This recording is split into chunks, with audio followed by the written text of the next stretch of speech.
Good morning. My name is Rev Kylie Renner, and on behalf of the entire One Spiritual Center community, I want to welcome you here today. Thank you for bringing your love and your light into this space this morning. So I have a special prayer request this morning because one of our beloved community members is getting close to the edge of this plane of existence. Beloved Annie, who many of you would recognize for the last few months, she's been arriving in a wheelchair, is close to the end, and her husband, Len, is having a really hard time. So as a community this morning, we're lifting them up, and I had the honor to spend some time with them yesterday. And it's one of those things that's both really holy and really hard to be with someone in those final hours or days. And so if you didn't know Annie is an amazing teacher, storyteller. Man, she could tell stories. It was a joy to have her in class just because you never knew what was going to come out of her mouth. And she's in that stage where she's lost the capacity to speak. And so I kept whispering to her and, telling her, I know you can't, I know you want to be part of this right now. I know you want to be telling me exactly what you're seeing, because I know she's on some cosmic journey right now, like halfway between this plane and some other plane. And I was like, I know you want to be telling me about this. And so I walked straight out of her home and dropped my phone and shattered it, which was one way she got my attention. But then I got home and I grabbed Zephyr and I said, can we go for a walk? I just, I need to reconnect with the fact that the cycles of life just keep on going and then everything's going to be okay. And so we start our walk and we both get a message at the same time, which is from Airbnb, which isn't really special because we get a lot of those since we have 2 rooms in our house that are out there for that. But the message said, how did Annie do as a guest? And I was like, oh, Annie, you're already screwing with me, which is so something she would do. Like, how did Annie do as a guest? And so I whispered to her through my phone, you did a really good job, Annie. And so I'm just holding space today that this community, outside of even these walls, can create a space for Annie to make her beautiful transition into that next yet to be, and to just embrace Len with just so much love. And the entire family. So sending love to Chris Jacob, who many know as a really well-known local musician, who happens to be Annie's son, and the whole family right now, as we embrace them. And I'm going to talk a little bit more about Annie in a bit, because she gave me a book when this community first was born, and tell you a little bit about what I've learned from her and this experience. But before we do that, I just am going to invite you to take this opportunity to bring yourself present into this space. And so we just breathe into that tender place that is open in us right now. Whether we've ever met Annie and Len before, it doesn't matter. As we tap into some universal love, where we remember that your love is mine and mine is yours. And I just recognize that Spirit is present in its fullness here now, with whatever is going on in our lives, whether things feel like they're ending or beginning, whether things feel unresolved or challenging. I just recognize the presence of love in it all. And even when we cannot see it, I recognize the capacity for that love to show up anyway. And so I just know that love goes in all directions, and we surround Annie and Len today especially with the love of this community, knowing we carry it forward as the baton has been passed. We recognize that it is our turn to remember, our turn to teach, our turn to learn, our turn to transform in whatever way we can. And so it is just in that deep embrace that I allow for this day to unfold. I recognize that each of us is exactly where we're supposed to be today, and that we lift each other up.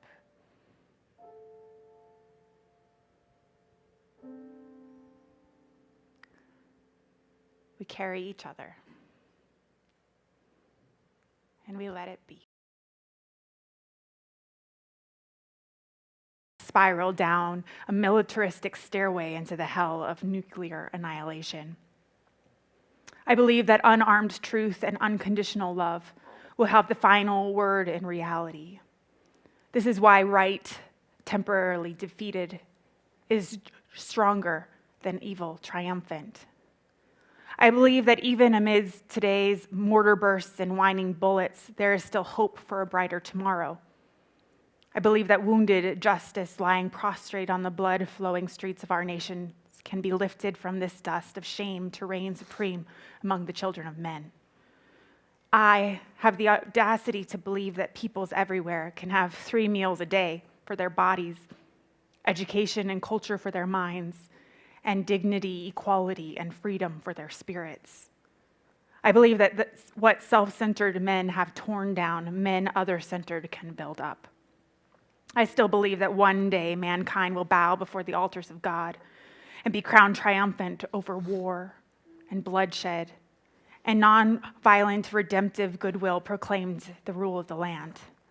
And the lion and the lamb shall lie down together, and every man shall sit under his own vine and fig tree, and none shall be afraid. I still believe, that we shall overcome. And so we take that message, that refusal to accept, and that hope, and we allow the meditation to take us wherever it takes us today, if we can find it. There we go.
Our special music this morning, Carla Terwilliger is here. Carla.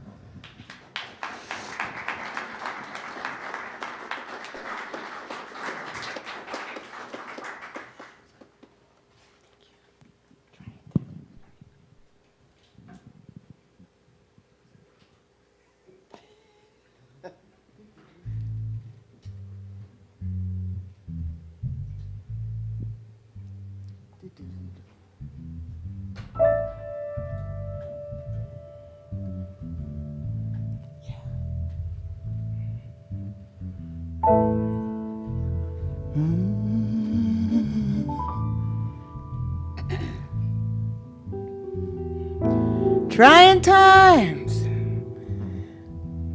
in the world today. We got confusion all over this land. Mother against daughter, father against son. The whole thing is getting out of hand. Folks wouldn't have to suffer if there was more love for a brother, but these are trying times. Yeah. Got the riots and the ghettos. It's all around. A whole lot of things that's wrong is going down. I don't understand it. In my point of view, somebody said, do unto others as you would have them do unto you. But folks wouldn't have to suffer. No, if there was more love for our brother, these are trying times.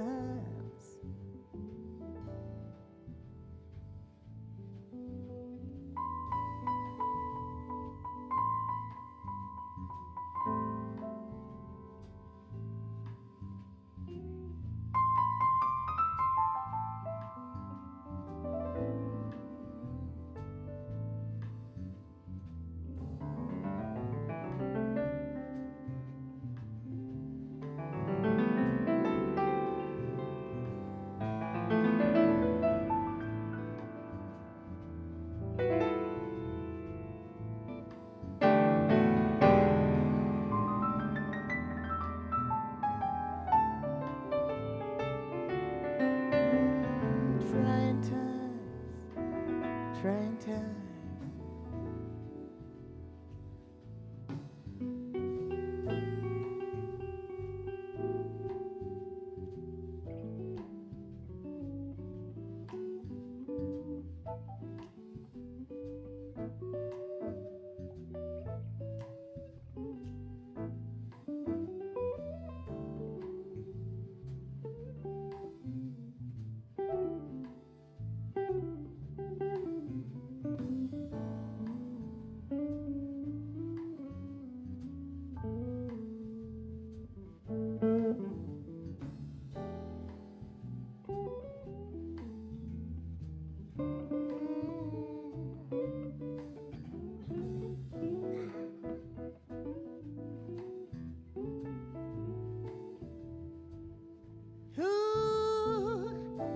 People always talking about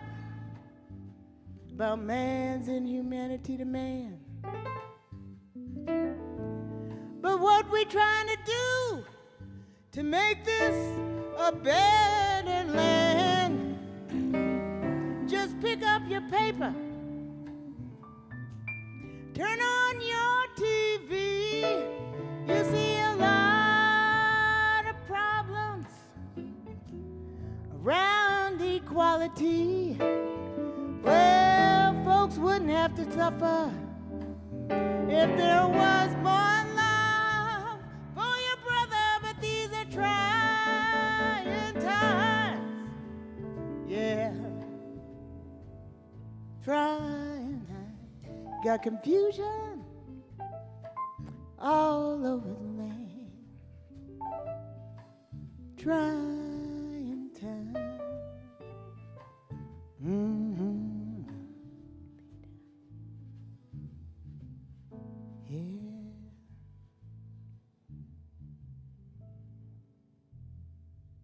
Yeah.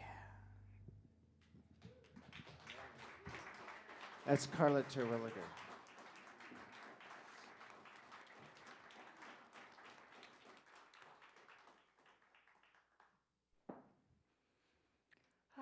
Thank you, Carla. Trying times.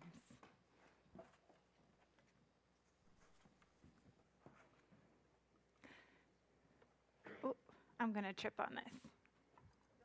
Don't do that. I know myself too well. There we go. Oh, and then I'm going to do that, and then I'm going to be ready. So over the years, this particular Sunday has become one of my favorites to prepare for because it kind of combines several of my deep loves. So some of you know I have a background in conflict resolution, and when I was getting my master's degree in that, I researched deeply the nonviolent backgrounds to all these social justice movements and the basis of them in spirituality. And so that was my focus, is all of these great teachers who taught from the basis of deep spirit how to move into this world of justice and how to navigate that. And one of the things I end up reflecting on is how often this work of social justice feels like it's never ending. Like we keep finding that all of this work that we think we've done isn't really done what we thought it had done. And how that happens also on the spiritual level, where we think we've gotten through something. We think we've worked through some issue that have a pattern with, and then we realize, not really. It's still just kind of there. And I've been thinking a lot about that from the perspective of how not to get disheartened by that, because it feels like somehow like as I shared before with Martin Luther King Jr.'s words, like that I refuse to accept that it will always be the way that it is. But it is also really hard to keep up that hope when it feels like it's not changing, or not changing the way I think it should, or fast enough. And this is both on the external level, like the things I see around me, but also on the internal level, right? Like the things that we keep on encountering, the things that we have to keep looking at, so that the patterns that we think we've broken free from, and then we find another layer of it. And I realize that there's something really necessary about shifting the focus about what the goal is here. Because if the goal is to somehow not be uncomfortable ever, if the goal is to be rid of all problems, or as Pima Chodron likes to say, if your goal is security and comfort, you came to the wrong planet. That's simply not what we're here to do. And so there has to be some understanding that really to get to the other side of it isn't the goal. To get through to some place where it all looks perfect is actually not, in fact, the goal. That, in fact, the entire process, the being in the middle of it, the being in the question, being in the discomfort is where it's at. And so, often when setbacks or things come up in the pursuit of justice, there's a saying that often goes around, which is, it's okay, just remember that justice is a marathon, not a sprint. And that is something I've found comfort in the past, this idea that, it's just, what we're doing here isn't just supposed to, be over after 100 yards. We're really actually part of something bigger, that it's much longer than that. But when I started to think about it more deeply, I realized that imagery doesn't take me far enough. And so I started to think about the fact that as a teen, I was a track star. Hard to believe, I know. But I was quite fast, which meant I was often the last person put in the ringer on the relay team.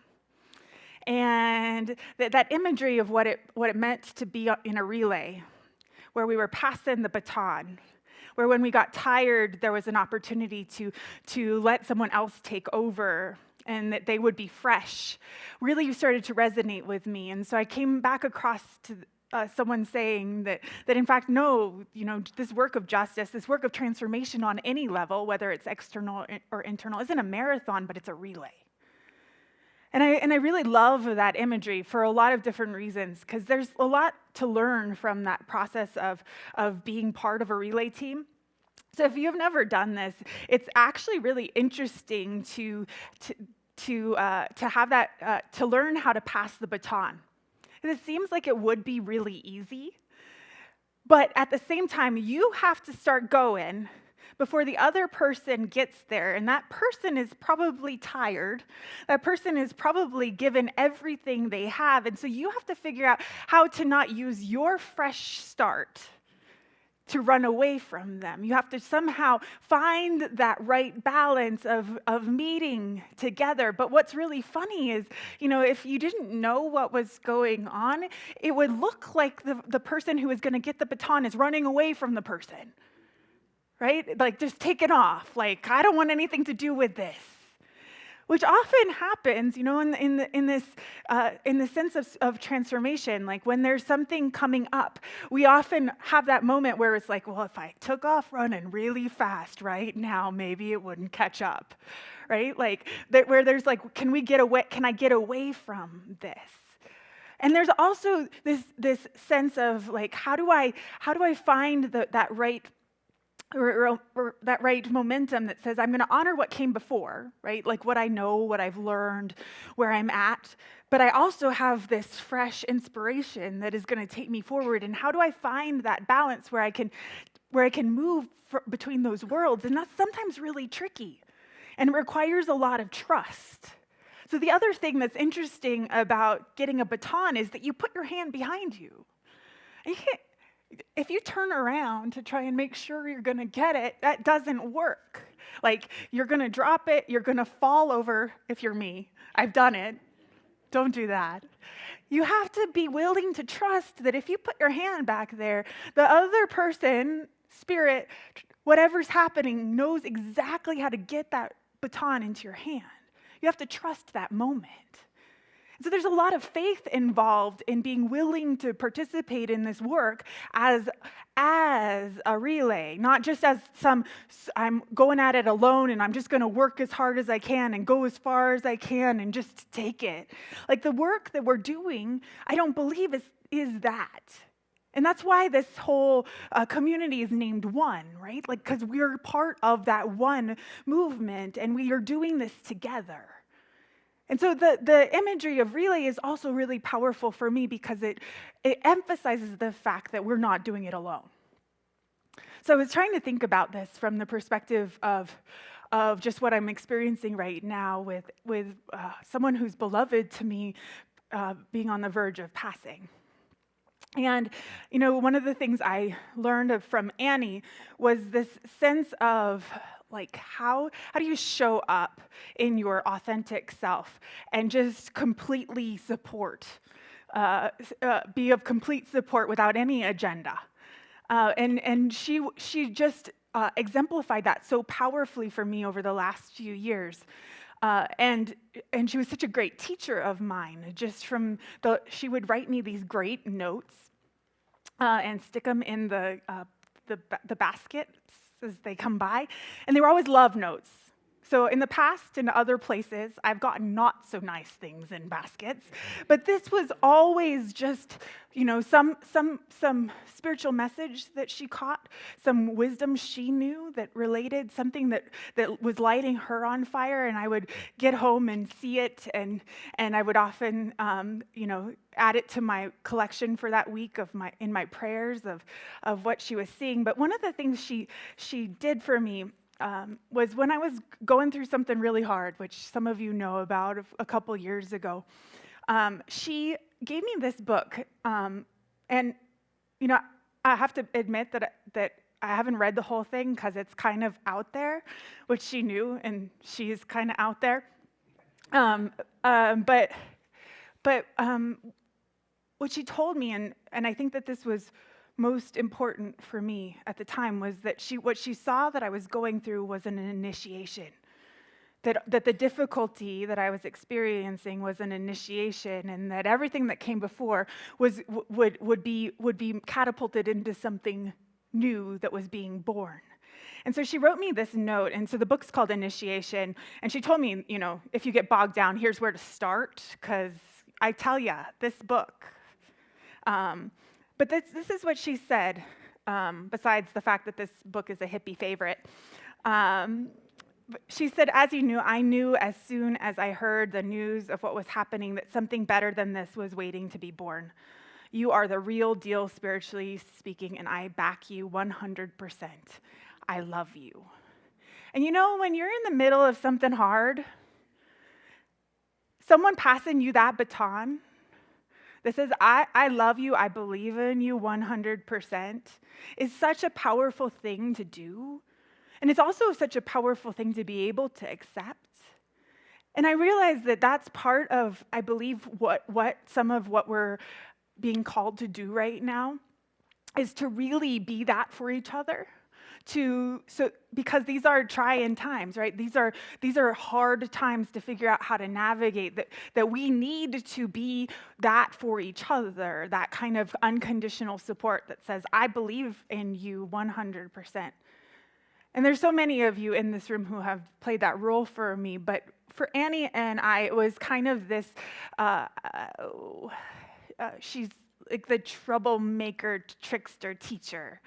And she would find ways of reminding me in deeper ways about that. And in the work of justice or in the work of transformation, how important is it to remember that we have that kind of community of people who are maybe not even in the race with us in the same way or doing the same thing, but are on the sides cheering for us.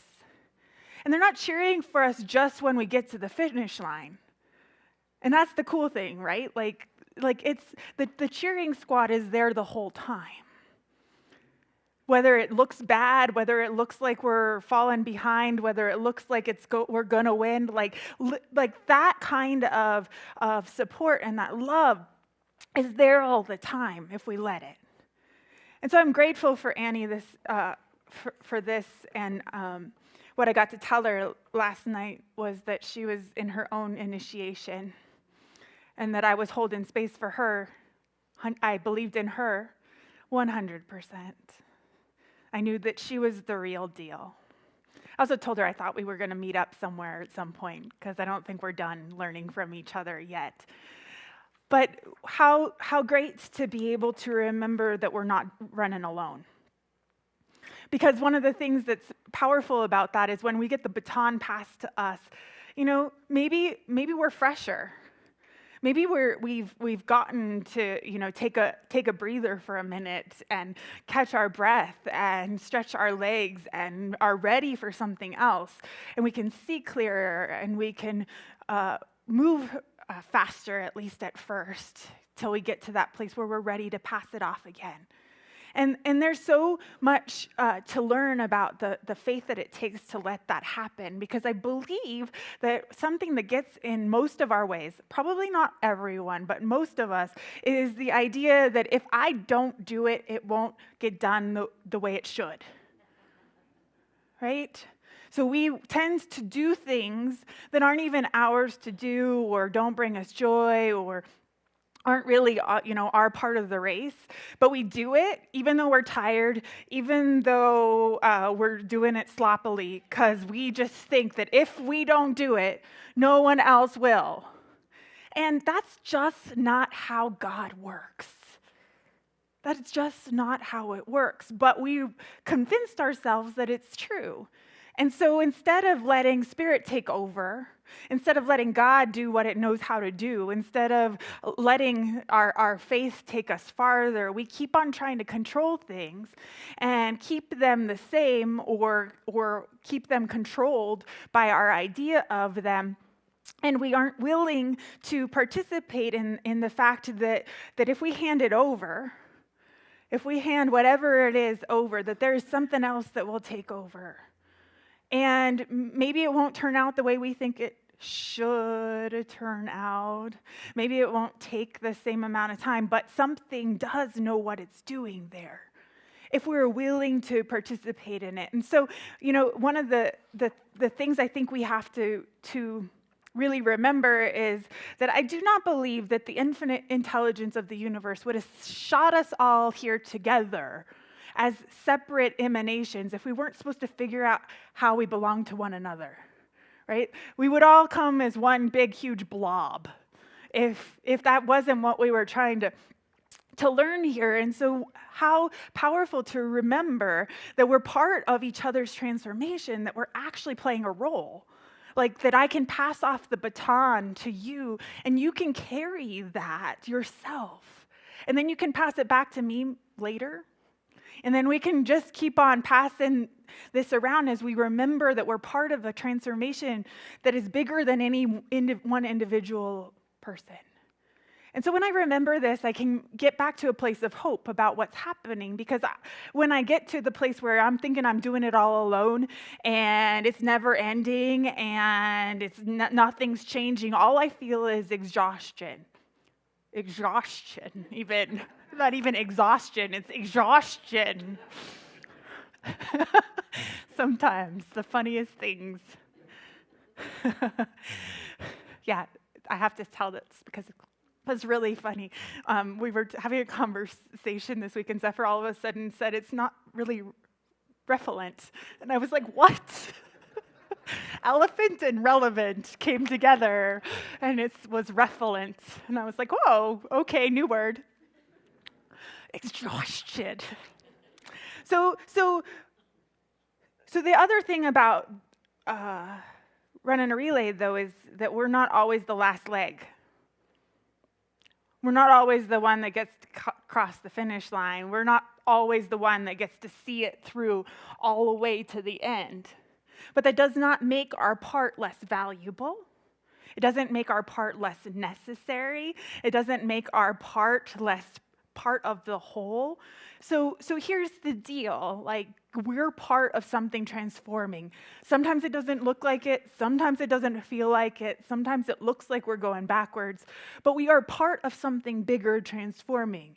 And when we remember that our job is to run the race that is in front of us, and then to pass the baton when we're tired or we need a break, or when the opportunity comes to test our faith that something bigger can take over. And we are asked to pass it, but then also to take and to continue to do that process.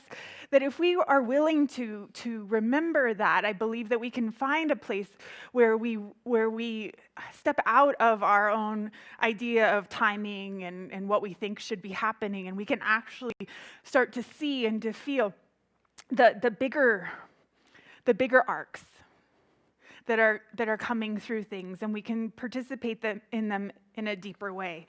And I think we have to do that. Because if we don't, then it's really easy to get bogged down in our own transformation. So there's something bigger happening. And we're not alone. And when we get tired, we can pass it off. And we should pass it off.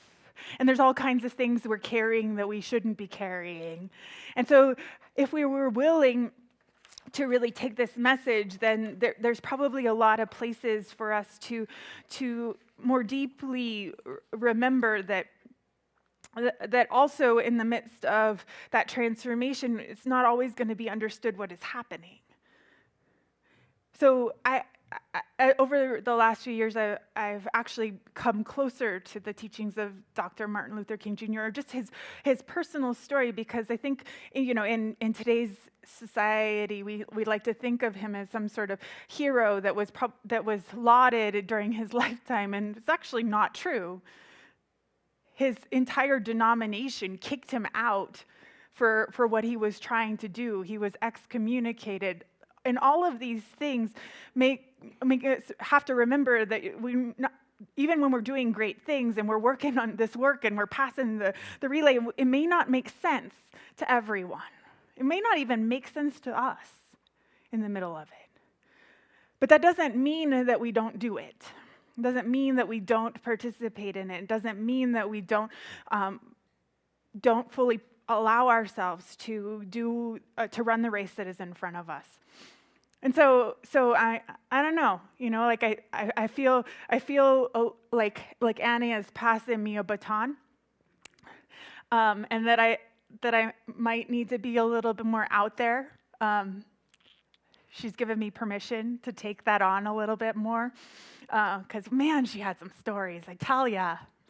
And just that willingness to say all of those people who came before us, and even all of our old selves, right? All of the old aspects of ourselves are there waiting to pass us the baton so that we could take off on our transformation, and how sweet to let that happen in a more powerful way.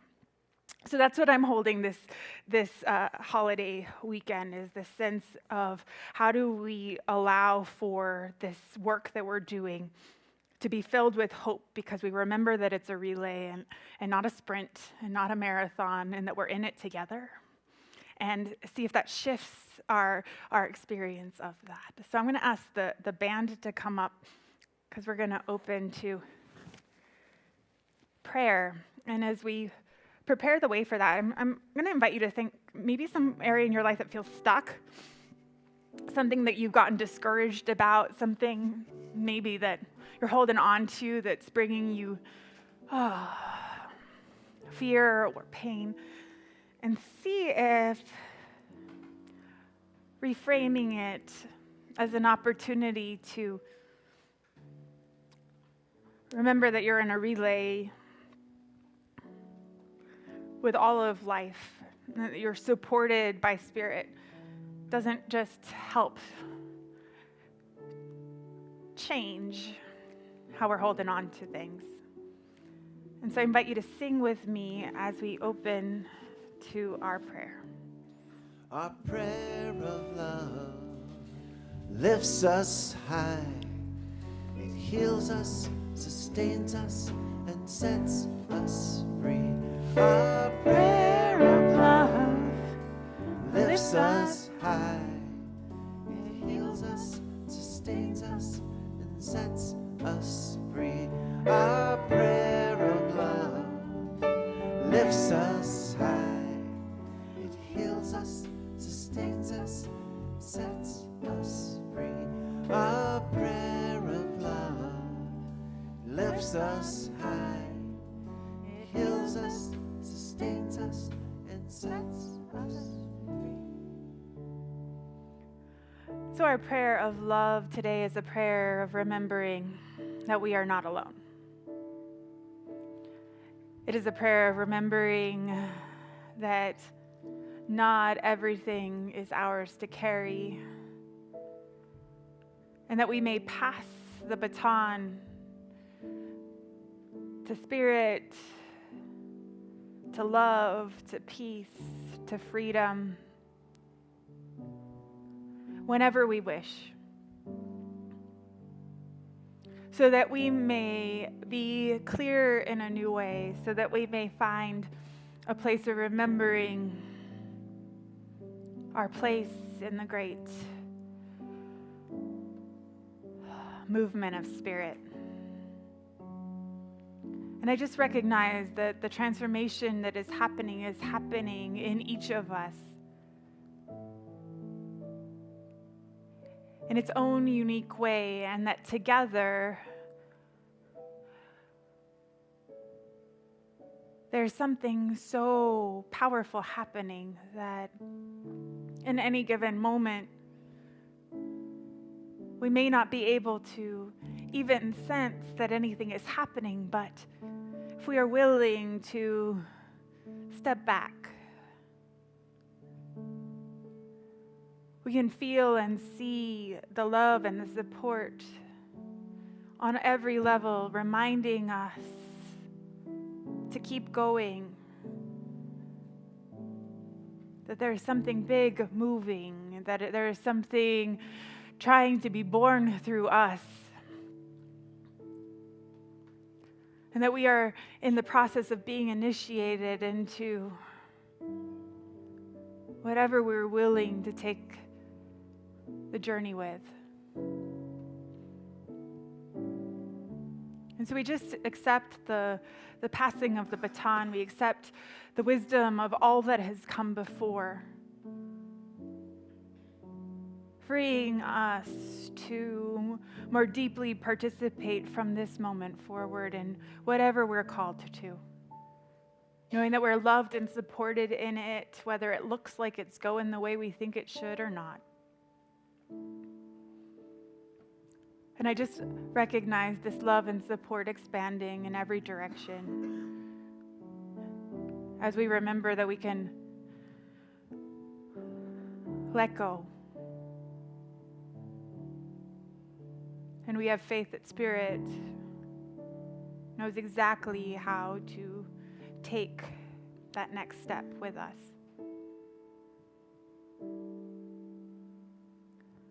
And so we just let go of the need to control and our idea of timelines and resolution, and we truly let Spirit lead the way.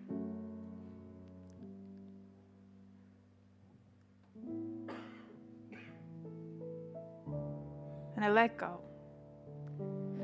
And I let it be. And so it is. Our prayer of love lifts us high. It heals us, sustains us, and sets us free. Our prayer of love lifts us high. It heals us, sustains us, sets us free. Our prayer of love lifts us high. It heals us, sustains us, and sets us free. Once again, Carla Terwilliger.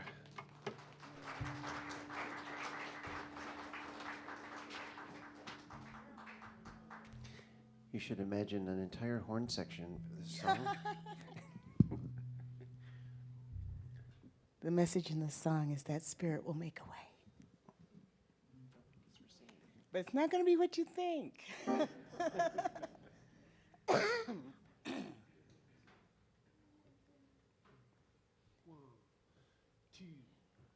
One, two, three, four.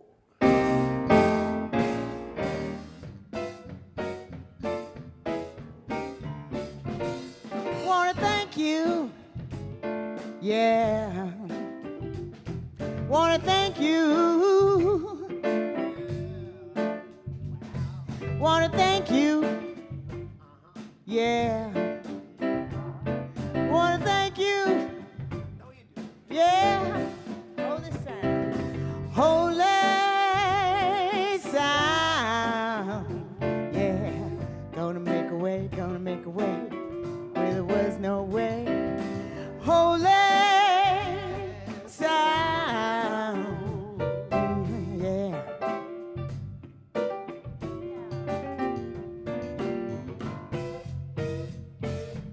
We just want to give gratitude, yeah.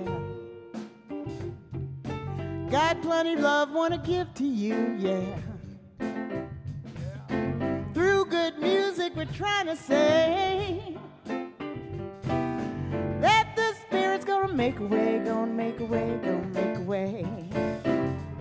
This sound, yeah, gonna make a way, gonna make a way. Come on, y'all.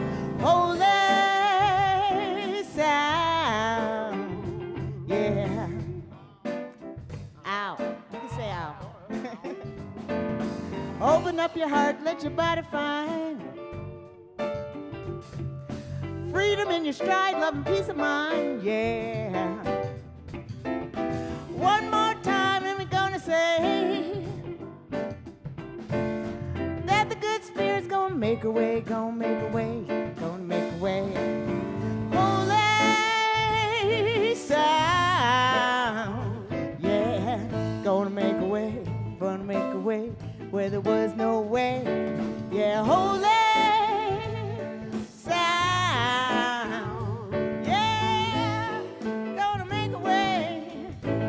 make a way.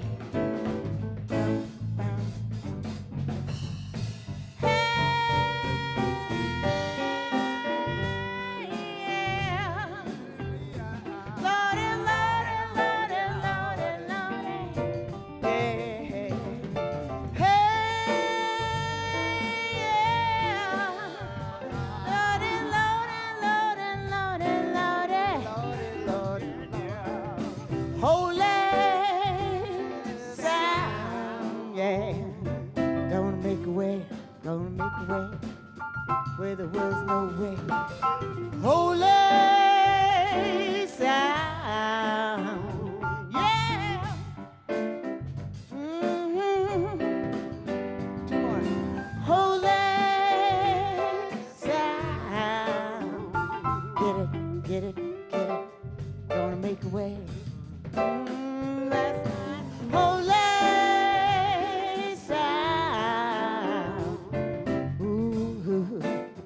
yeah.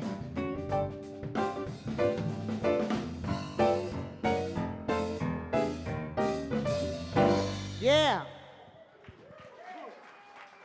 That's Carla Terwilliger.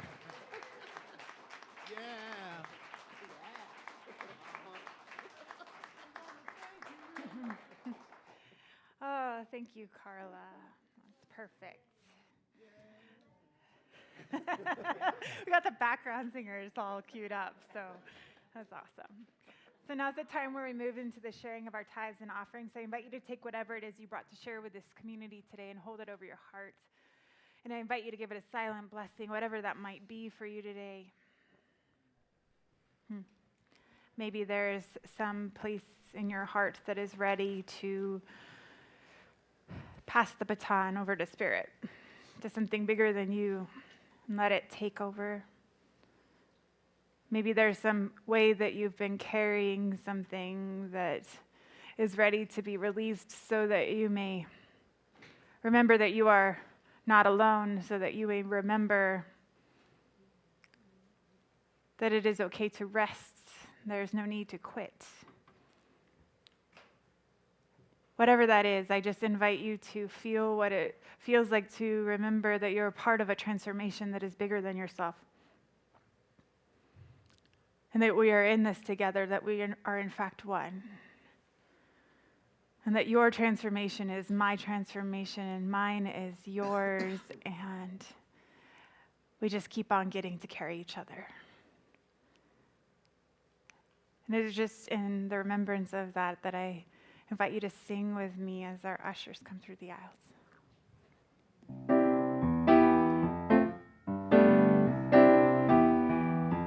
If I had a hammer, I'd hammer in the morning, I'd hammer in the evening, all over this land. I'd hammer out danger, I'd hammer out a warning, I'd hammer out the love between my brothers and my sisters all over this land. If I had a bell, I'd ring it in the morning, ring it in the evening, all over this land. I'd ring out danger, I'd ring out a warning, I'd ring about love between my brothers and my sisters all over this land. If I had a song, I'd sing it in the morning, I'd sing it in the evening, all over this land. I'd sing about danger, I'd sing out a warning, I'd sing about love between my brothers and my sisters all over this land. Well, I've got a hammer and I've got a bell, and I got a song to sing all over this land.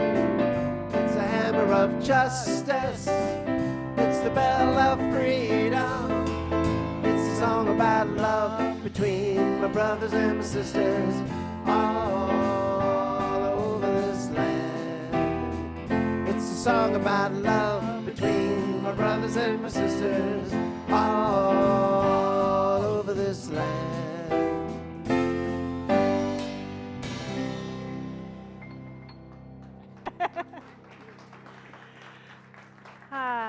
So we just take that spirit. We take all of the prayers that have been offered into this space today, and we bless this offering with both the hope and the remembrance of transformation, the hope of remembering that it continues and that we are not alone. And I just recognize how powerful it is to just let go into that. And so I let Spirit take over. And I let it be. And so it is. So I have a gratitude for the whole crew that showed up yesterday to cook for Community of Hope. It's so much fun to cook with new people, and we had 9 people in that kitchen, which is a lot of people in that kitchen, but we made it work. So we made a beautiful meal of beef stroganoff and a green salad, and of course brownies. Is Dan back there? Yes, there he is. Because Dan has now got a PhD in brownie making. He may have graduated. We may need to give him a new task and have someone else learn to make brownies because he's an expert now. So thank you. And so that meal will be served today at 1. So if you're thinking of it, please send some extra love with this community out into the larger community as we feed the hungry people who will receive that meal today. And it turns out next week we would be at Roadrunner, but they're having their big fundraiser, and they don't need our help this year. So we get the day off. Wow. Yay, I get the day off. That's pretty exciting. So we won't be there, but then we'll be back to our normal routine next month. So thank you. And thank you for being here today. Let us sing our final song.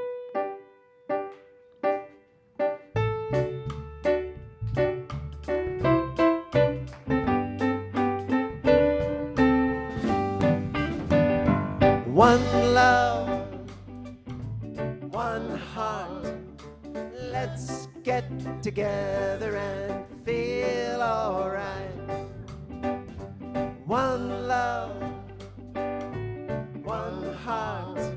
Let's give thanks to the Lord and we can feel alright.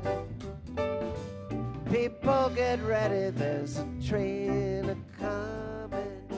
You don't need no baggage, you just get on board. All you need is faith to hear that day is so coming. You don't need no tickets, you just thank the Lord. One love, one heart. Let's get together and feel alright. One love, one heart. Let's give thanks to the Lord and we can feel alright. People get ready for that train to Jordan, picking up passengers from coast to coast. Faith is the key, open the doors and board 'em. There's room for all that love the most. One love, one heart. Let's get together and feel alright. One love, one heart. Let's give thanks to the Lord and we can feel alright. Let's give thanks to the Lord and we can feel alright.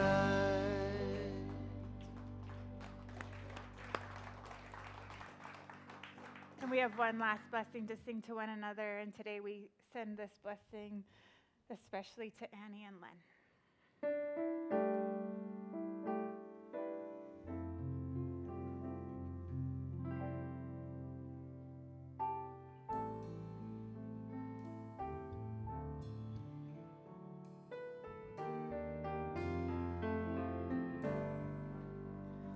Go forth and walk in beauty and know that we are one.